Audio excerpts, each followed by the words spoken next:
Hello दोस्तों, subject board में आपका स्वागत है। तो आज हम क्लास एट्थ का एग्जाम पॉइंट ऑफ व्यू से, half yearly exam point of view से आपके लिए एक सैम्पल पेपर लेकर आए हैं जो कि इंग्लिश का है, जो कि इंग्लिश सब्जेक्ट का है। अब देखिए, इसमें हमने 3 सेक्शन कवर कराए हैं, सेक्शन ए, सेक्शन बी और सेक्शन सी। सेक्शन ए में रीडिंग वाला होगा, सेक्शन बी में राइटिंग एंड ग्रामर होगा और सेक्शन सी में लिटरेचर वाला पार्ट होगा। ठीक है, तो अब हम सोल्व करते हैं सेक्शन ए को।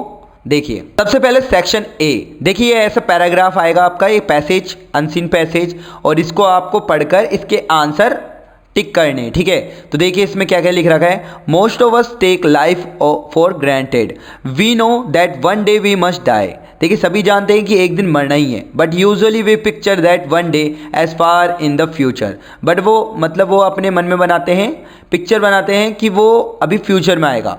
When we are in buoyant health, मतलब इसका मतलब होता है जब हम खुश रहते हैं, खुशी अवस्था में रहते हैं। ठीक है, death is all but unimaginable, मतलब डेथ तो आएगी लेकिन वो हम उसकी कल्पना भी नहीं करते। We seldom think of it, so we go about our pretty task, hardly aware of listless attitude. तो देखिए, आप इस तरह से इसको पूरा रीड आउट कर लेंगे। ठीक है, अभी देखिए इसमें सबसे पहला क्वेश्चन क्या पूछ रहा है। On the basis of your reading of the above passage answer the following question. पहला है डेथ इज अनइमेजिनेबल व्हेन, देखो ये आंसर यहाँ पे लिख रखा है।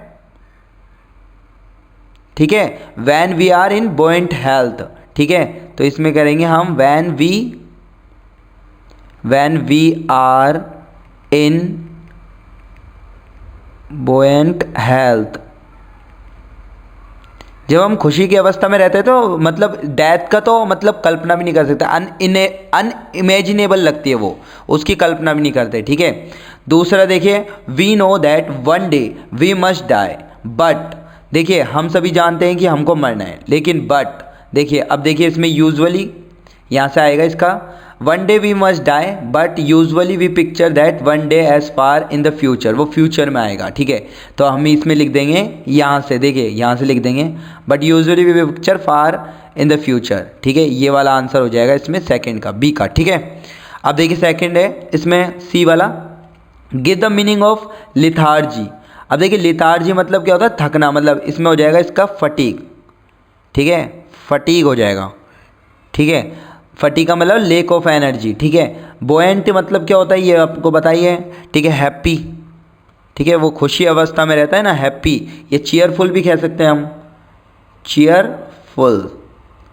ठीक है, अब इसके बाद है पूछा है आगे चेंज द वॉइस, तो इसमें पहला पार्ट दे रखा है we seldom think of it, तो इसका बनेगा इट इज सेल्डम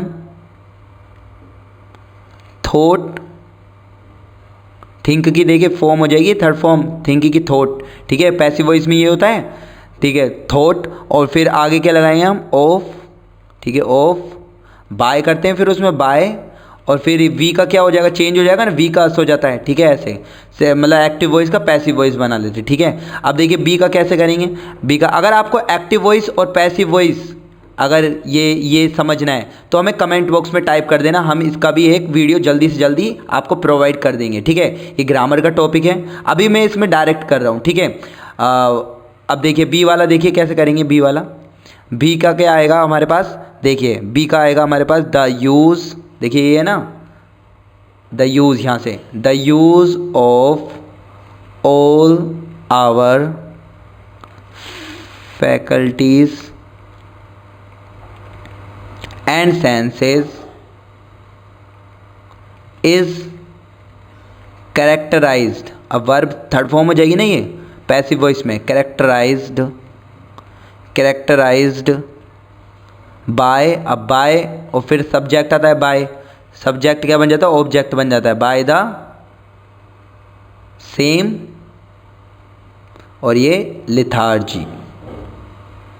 इस तरह से ये पूरा हो जाएगा हमारा। ठीक है, अब देखिए हम नेक्स्ट क्वेश्चन है, what does the writer mean by most of us take life for granted. तो इसका भी आंसर हमें पैसेज में से देना है, तो इसमें अभी मैं लिख देता हूँ पैसेज में से ही, इट मीन्स,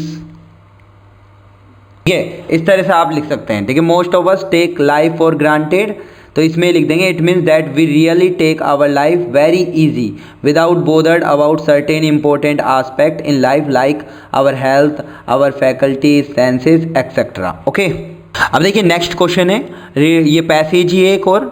अब इसमें कंप्यूटर के बारे में आपको बताया गया है, ठीक है, तो इसमें आप रीड आउट कर लेना पूरा, ठीक है। ये पूरा का पूरा कंप्यूटर के ऊपर दिया है कि कंप्यूटर क्या क्या चीज़ है, क्या मतलब आज के टाइम में मॉडर्न वर्ल्ड में कंप्यूटर का क्या मतलब क्या स्थान है, ठीक है, उसके बारे में दिया हुआ है, ठीक है। इसमें मेन हम देख लेते हैं। देखिए कंप्यूटर, ये मॉडर्न टेक्नोलॉजी का invention of computer, they are widely use in industry and university, ये यूज में आता है इंडस्ट्री और यूनिवर्सिटी में।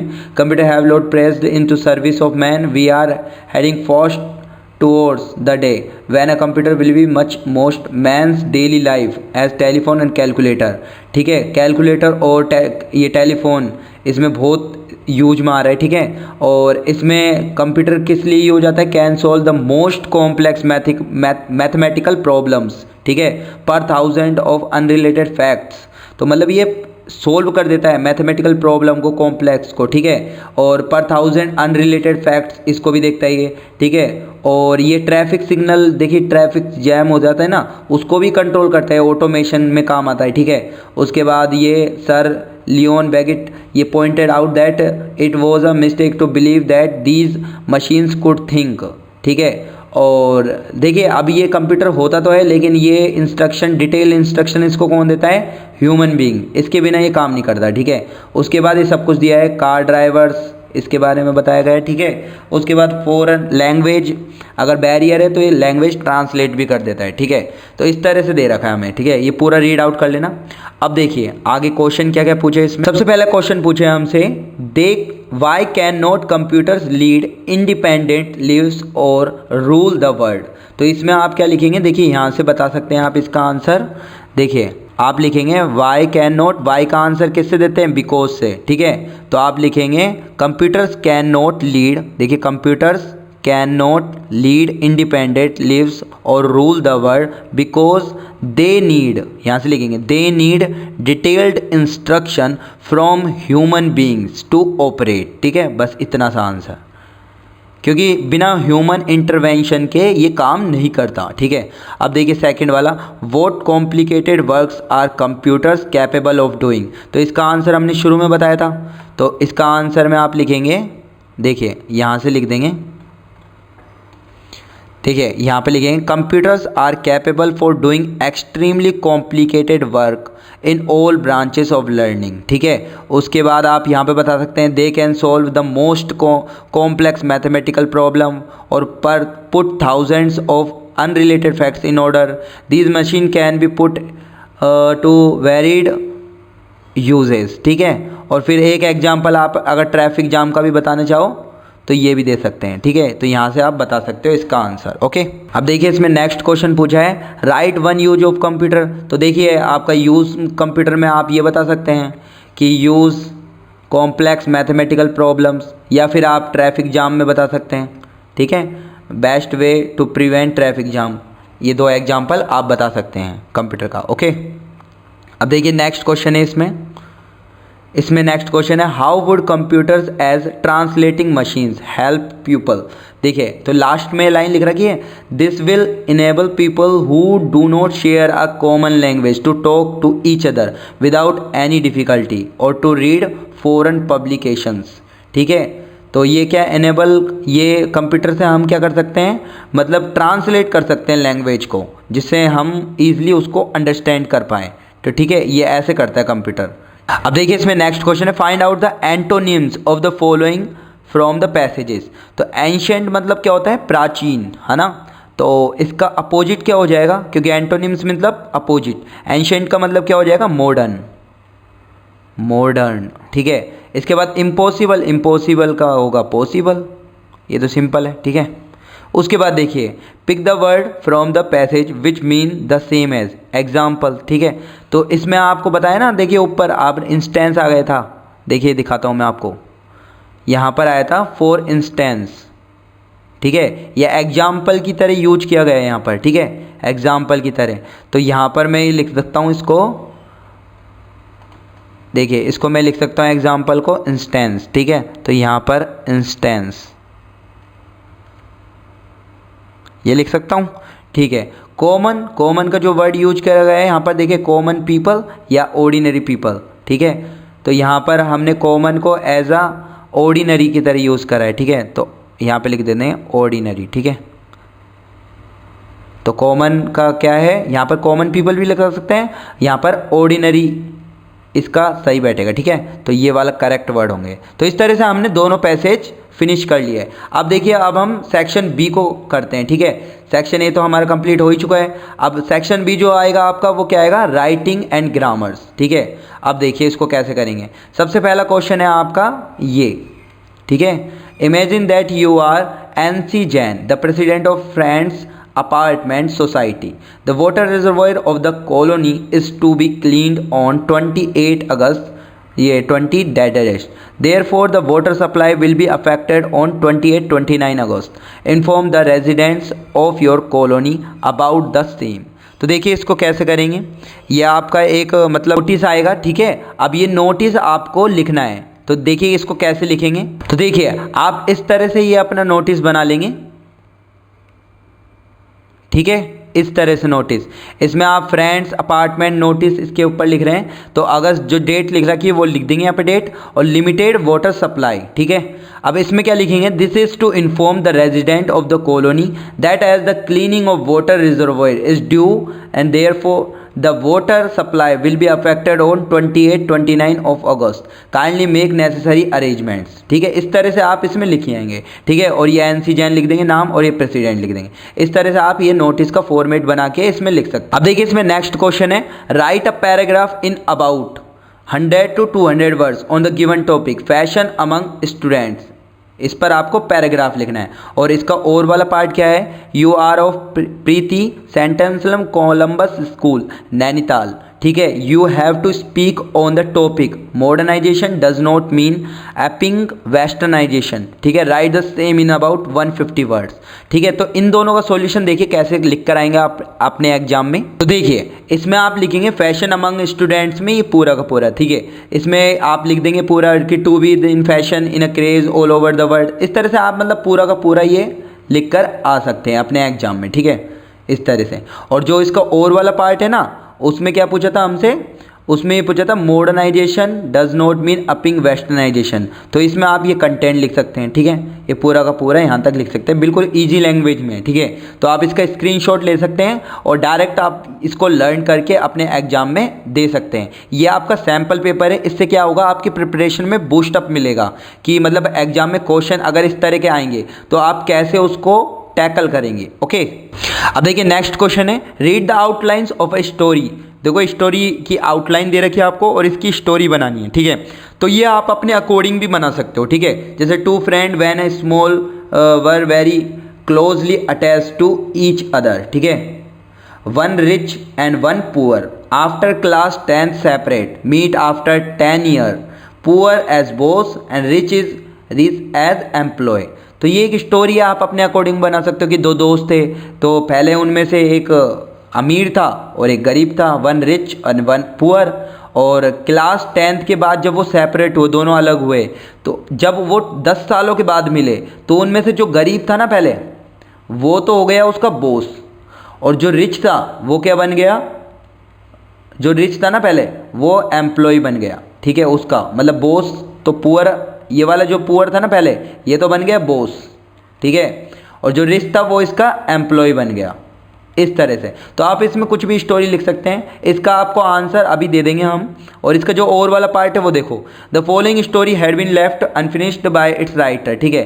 150 to 100 वर्ड, तो इसने एक राइटर ने लिखा स्टोरी और यहीं पर लिख कर रह गया। अब इसको आपको कंप्लीट करना है। तो देखिए स्टोरी क्या है, a stag was proud of his होर्ड but treated his legs inferior. How ugly and thin they are. He often said, one day some hunters come to the forest. They wanted to kill the stag. He ran for life. देखिए ये Stag और arrogant Stag की story है जो आपने 4th और 5th class में पढ़ी होगी शायद मे बी। तो ये क्या होता है कि एक स्टैग होता है, हिरन होता है, तो वो क्या करता है अपने जो 12 सिंगा होता है ना स्टैग, ठीक है वो है, ठीक है। तो बारहसिंगा क्या होता है, अपने सींगों पर बहुत ज़्यादा उसको घमंड हो जाता है। वो मतलब है ना, अपने आप को ऐसा समझता है कि मेरे एक ताज की तरह है ये सींग, ठीक है। तो एक बार क्या होता है, उस जंगल में है ना, उस जंगल में शिकारी आ जाते हैं और इसी के साथ वो क्या मानता था स्टैग कि ये जो मेरे सींग है ना बहुत सुंदर है, ब्यूटीफुल है, बहुत ज़्यादा ब्यूटीफुल है, बहुत ज़्यादा आकर्षक है, ठीक है। और वो जो अपने ये मानता ना लेग्स, वो अपने लेग्स को मानता था बहुत भद्दा, इन्फीरियर, देखो, but his treated his leg inferior, और अपने लेग्स को बहुत गंदा मानता था, ठीक है। और ताज को मतलब सींगों को बहुत अच्छा मानता था और टांगों को बहुत गंदा मानता था। तो एक दिन शिकारी आ गया उस जंगल में। तो जैसे ही शिकारी आया तो इन पैरों ने तो उसका साथ दिया था भागने के लिए, मतलब ये जो भागा था ना, ये एरोगेंट स्टैग, ये बहुत तेज भागा, तो उसका साथ दिया भागने में इसके पैरों ने। लेकिन जब वो आगे गया तो इसके सींगों ने ना, इसके हॉर्न्स ने इसको झाड़ियों में फंसा दिया कहीं पर। तो इस सींगों की वजह से जब ये फंस गए ना, इसके सींग फंस गए किसी पेड़ की झाड़ियों में, तो वहाँ पर है ना, इसके कारण इसको शिकारी ने पकड़ लिया। बाद में इसको ये रियलाइज हुआ कि जिस चीज़ को मैं सुंदर मानता था, जिस सींगों को मैं सुंदर, हॉर्न्स को जो सुंदर मानता था, उसने तो मुझे फंसा दिया, और जिन पैरों को मैं गंदा मानता था उसने मेरी जान बचाई थी वहाँ तक भागने में, ठीक है। तो ये चीज़ है इस स्टोरी में, ठीक है। अब देखिए इस स्टोरी में आप क्या लिखेंगे, इसका आंसर हम अभी दे देंगे आपको। तो देखिए सबसे पहला क्वेश्चन था हमारा, वो 10th क्लास वाले दो स्टूडेंट्स, ठीक है, दो फ्रेंड्स थे। तो इसमें तो आप ये लिख देंगे there were two boys, Baljit, कुछ भी नाम लिख सकते हैं आप, अपने फ्रेंड्स के नाम भी लिख सकते हैं, आपका नाम, आपके फ्रेंड्स का नाम, कुछ भी लिख सकते हैं, ठीक है। बस स्टोरी बन जानी चाहिए वो, ठीक है। तो ये आप लिख देंगे इसमें, ठीक है। और उसके बाद हमारी दूसरी स्टोरी थी स्टैग के ऊपर, एरोगेंट स्टैग, ठीक है। तो इसमें आप लिख देंगे गन शॉट्स, द हंटर एक बार आया था तो उसने स्टैग वो left proud of his horn, वो अपने हॉर्न्स पर प्राउड करता था और अपने लेग्स को इन्फीरियर मानता था। फिर उसके बाद हंटर आए come and horn which would fetch them lots money, the Stag rain very fast, देखो उसको भगने में किसने मदद करी थी, उसकी टांगों ने। इट वॉज हिज अगली and thin legs which carry safely while running his horn got stuck in the bushes, ठीक है, उसके हॉर्न ने उसको फंसा दिया। The stag pulled and pushed himself and with great difficulty he pulled his own outside, लेकिन उसके सींगों ने जब उसको फंसा दिया ना तो वो बहुत निकाला झाड़ियों से, लेकिन निकला नहीं उसका सींग, which nearly took his life, ठीक है। तो इस तरह से आप इस स्टोरी को लिख सकते हैं, ठीक है। दोनों स्टोरी आपको दे दी गई है, आप इसका स्क्रीनशॉट लेके सीधा लर्न करके जा सकते हैं अपने एग्जाम। अब देखिए नेक्स्ट क्वेश्चन है पैसेज मोड्स, तो इसमें अप्रोप्रिएट वर्ड्स लगाने, तो मैं डायरेक्ट लगा देता हूँ इसमें अभी, फिर नहीं तो आपका सैम्पल पेपर काफ़ी लेंथी हो जाएगा इसमें समझाने में, ठीक है। तो इसमें ही बिगिंस, तो इसमें क्या आएगा इधर बिगिंस, ठीक है, ये वाला बिगिंस। उसके बाद यहाँ पे session with a prayer prolonging it, तो इसमें क्या आएगा अनटिल, ठीक है, यहाँ से अनटिल। उसके बाद the other join and the valley with the chant, तो इसमें आएगा आपका इकोस, ठीक है, इकोस। उसके बाद fourth the cry of the jackals, तो इसमें आएगा आपका ड्राउनिंग, ठीक है, ये वाला, तो इसमें आप कर देंगे ये वाला, ठीक है, डी। उसके बाद the cry of the jackal time was when he narrated, ठीक है, नैरेटेड, ये वाला बी कर देंगे इसमें, B narrated his stories to be accompaniment of musical instrument, ठीक है। बट नाउ ही डिपेंड्स, तो इसमें क्या आएगा डिपेंड्स, ए आ जाएगा depends, he depends only on himself. अब देखिए ओनली हिमसेल्फ द फिल्म, अब देखिए यहाँ पर गैप है, ठीक है, तो इसमें आपका क्या आ जाएगा हैव टेकन पे, the film who have taken away all the fiddlers and singers, who, अब इधर क्या आएगा have, who have be, who have no time nowadays to stand at the back of an old storyteller and fill his pauses with music, ठीक है। तो इस तरह से आप इसमें फिलअप करें। अब देखिए नेक्स्ट क्वेश्चन है रीअरेंज सेंटेंस, ठीक है, इनको अरेंज करना है हमको, ठीक है। तो देखिए इसमें कैसे करेंगे हम, सबसे पहला आपका लिंक लगा are not citizen respected senior और केयर्ड फॉर, देखिए इसमें कैसे करेंगे आप, इसमें करेंगे सबसे पहले सीनियर, ठीक है, सीनियर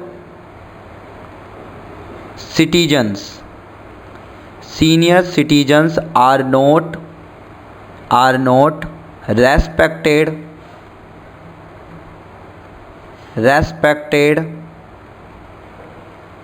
देखो, सीनियर सिटीजन्स आर नॉट, ठीक है, ये तीसरा आ गया, not respected, are not respected, ये 4 हो गए, और 5वां ये वाला हो जाएगा, रेस्पेक्टेड और केयर्ड फॉर, इस तरह से आ जाएगा, ठीक है। देखिए सेकंड में क्या करेंगे, ill equipped are not only insufficient old age, ठीक है, ये आपका ऐसे है, ठीक है, old age home also but. तो देखिए इसमें कैसे करेंगे, सबसे पहले आपका ओल्ड एज होम, ये पहला आ जाएगा, ओल्ड एज होम्स, ठीक है, फिर helping verb are not only, ये सेकंड बार हो जाएगा, ठीक है, फिर उसके बाद आर नॉट ओनली इनसफिशिएंट, ठीक है, उसके बाद हमारा क्या आ जाएगा, ये फोर्थ, बट ऑल्सो, ठीक है, बट ऑल्सो, ठीक है, 4 और ये 5, ठीक है, ऑल्सो इल इक्विप्ड, अब ये बचा 6th पे आ जाएगा। तो हमारा सेंटेंस कैसे बनेगा, old age homes are not only insufficient but also ill equipped, ठीक है, नॉट ओनली और बट आल्सो वाला कंडीशन बन रहा है, तो इस तरह से आएगा, ठीक है। देखो सब ये नॉट ओनली बट आल्सो वाला, ठीक है। अब देखिए थर्ड वाला, देखिए must animal else place them the society before और इंटरेस्ट। तो इसमें देखिए सबसे पहले सब्जेक्ट हमको आइडेंटिफाई करना है, द सोसाइटी लग रहा है इसमें, तो फर्स्ट ही आ जाएगा द सोसाइटी। उसके बाद आपको हेल्पिंग वर्ब इसमें नहीं दे रहा कि मॉडल है, तो इसमें सेकंड ही आ जाएगा मस्ट, द सोसाइटी मस्ट, ठीक है। फिर इसके बाद आपका आ जाएगा प्लेस, थर्ड प्लेस दैम, ठीक है। उसके बाद आपका ये बिफोर आ जाएगा, फोर्थ, ठीक है, बिफोर, और उसके बाद आपका एनीवन, फिफ्थ, और इसके बाद ये सिक्स्थ। तो हमारे क्या बनेगा सेंटेंस, द सोसाइटी मस्ट, ठीक है, place them before anyone else interest, ठीक है, इस तरह से हो जाएगा।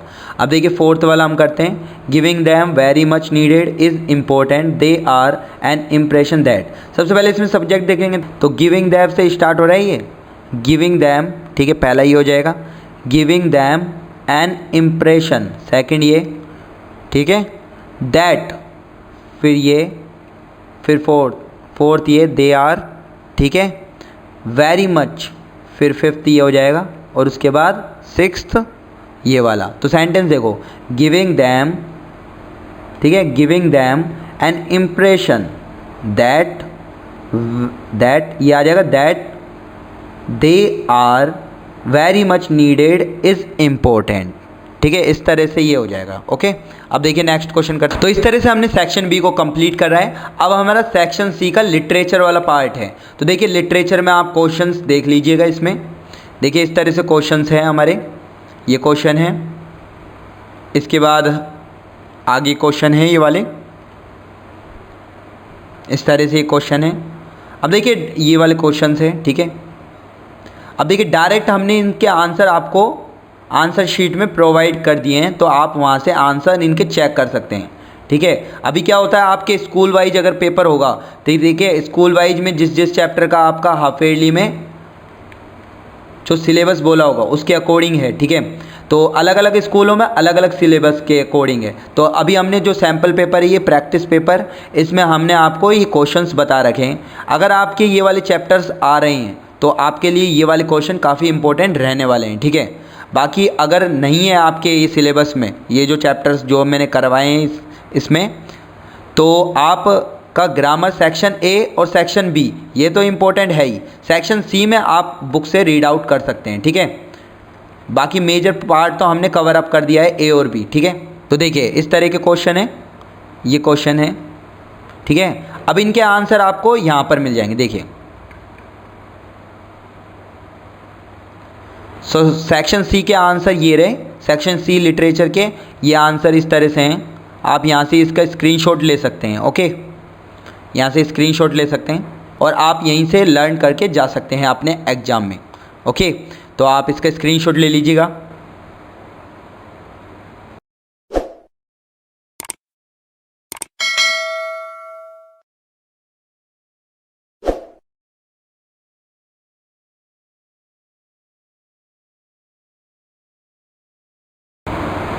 ओके, तो उम्मीद करता हूं दोस्तों कि आपको ये सैम्पल पेपर इंग्लिश का काफ़ी बूस्ट अप करेगा आपके इंग्लिश के एग्ज़ाम में। सैम्पल पेपर के अप टू डेट जानकारी पाने के लिए चैनल को आज ही सब्सक्राइब कीजिएगा और बेल आइकन के बटन को दबाना ना भूलें। अगर आपके साइंस और मैथ्स से रिलेटेड कोई भी डाउट है, कोई भी चीज़, कोई भी चैप्टर आपको समझाना है, तो हमें कमेंट बॉक्स में ज़रूर टाइप कीजिएगा। हम आपका आंसर ज़रूर जल्द से जल्द लाएंगे। तो दोस्तों हम फिर से मिलेंगे। Bye bye.